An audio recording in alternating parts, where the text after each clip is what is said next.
Shalom adik-adik, gimana nih kabarnya hari ini? Semoga kita semua dalam keadaan sehat ya.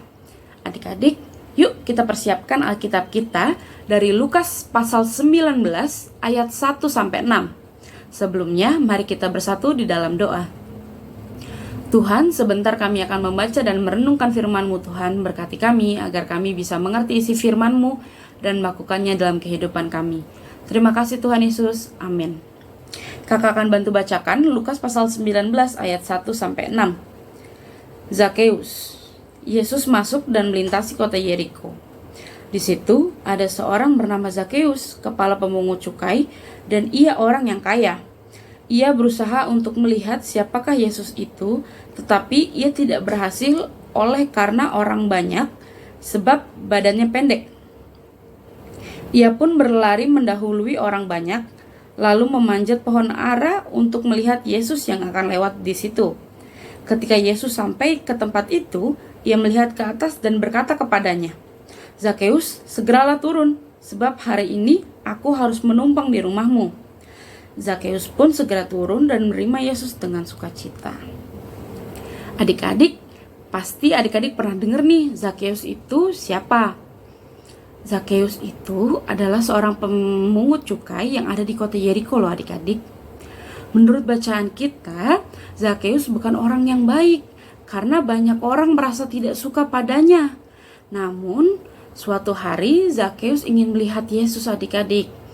Ketika Yesus datang ke kota Yeriko, orang-orang berkumpul di sepanjang jalan untuk melihat Tuhan Yesus.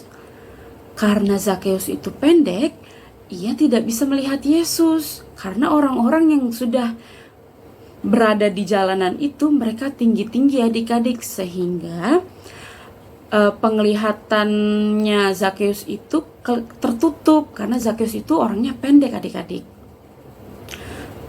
Tapi Zakeus tidak menyerah. Dia berusaha untuk memanjat pohon ara sehingga dia tetap dapat melihat Tuhan Yesus dari atas pohon ara. Saat Yesus melewati tempat di mana Zakeus berada, Tuhan melihat ke atas dan berkata kepada Zakeus, "Zakeus, turunlah segera, karena aku harus tinggal di rumahmu hari ini." Zakeus pun turun dengan cepat dan menyambut Tuhan Yesus dengan penuh sukacita adik-adik. Ketika orang-orang melihat ini, mereka protes ke Tuhan Yesus. Mereka berkata bahwa Yesus akan menginap di rumah orang yang tidak baik seperti Zakeus adik-adik. Tetapi Zakeus langsung berjanji akan memberikan setengah dari hartanya kepada orang-orang miskin dan kepada mereka yang Zakeus perlakukan secara tidak adil. Zakeus berjanji akan menggantinya 4 kali lipat ke orang-orang yang dia tipu secara tidak adil adik-adik. Ketika Zakeus bertemu dengan Yesus, hidupnya berubah. Zakeus menyadari bahwa Yesus peduli padanya meskipun dia bukanlah orang yang sempurna.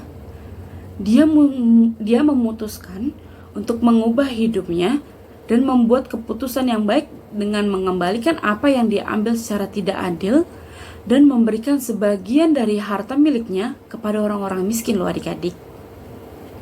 Nah, dari kisah ini kita bisa belajar beberapa hal. Yang pertama, kita tidak peduli siapa kita atau apa yang kita lakukan, Tuhan Yesus selalu peduli kepada kita adik-adik. Tuhan ingin berhubungan dengan kita dengan membantu kita menjadi orang yang lebih baik. Yang kedua, kita tidak pernah terlambat untuk membuat perubahan yang baik dalam hidup kita. Contohnya seperti Zakeus adik-adik. Zakeus juga bisa memutuskan untuk mengubah arah hidupnya dan melakukan hal-hal yang jauh lebih baik dari sebelumnya. Dan yang terakhir, kita harus berbagi dengan orang lain. Ketika kita memberikan kepada orang lain, kita juga menerima berkat dan kebahagiaan loh adik-adik. Jadi, dalam cerita Zakeus ini, kita bisa tahu bahwa Zakeus itu memenuhi panggilan Tuhan. Ia memberikan yang ada padanya kepada orang-orang miskin. Karena itu, lakukanlah yang terbaik untuk Tuhan adik-adik dan untuk sesama kita juga, sebagai orang yang telah menerima keselamatan dari Tuhan Yesus. Adik-adik harus ingat bahwa Yesus selalu peduli kepada kita. Dan kita bisa membuat perubahan baik dalam hidup kita kalau kita mengusahakan untuk berbuat baik kepada orang lain dan kepada sesama kita adik-adik, kepada hewan, kepada alam. Juga bisa ya adik-adik. Baiklah, mari kita tutup renungan hari ini dengan berdoa ya adik-adik. Tuhan, terima kasih karena kami sudah membaca dan merenungkan sebagian firman-Mu Tuhan. Kami belajar dari Zakheus agar kami bisa menjadi lebih baik dari setiap harinya lagi Tuhan. Terima kasih Tuhan Yesus. Amin. Bye-bye adik-adik. Sampai ketemu lagi.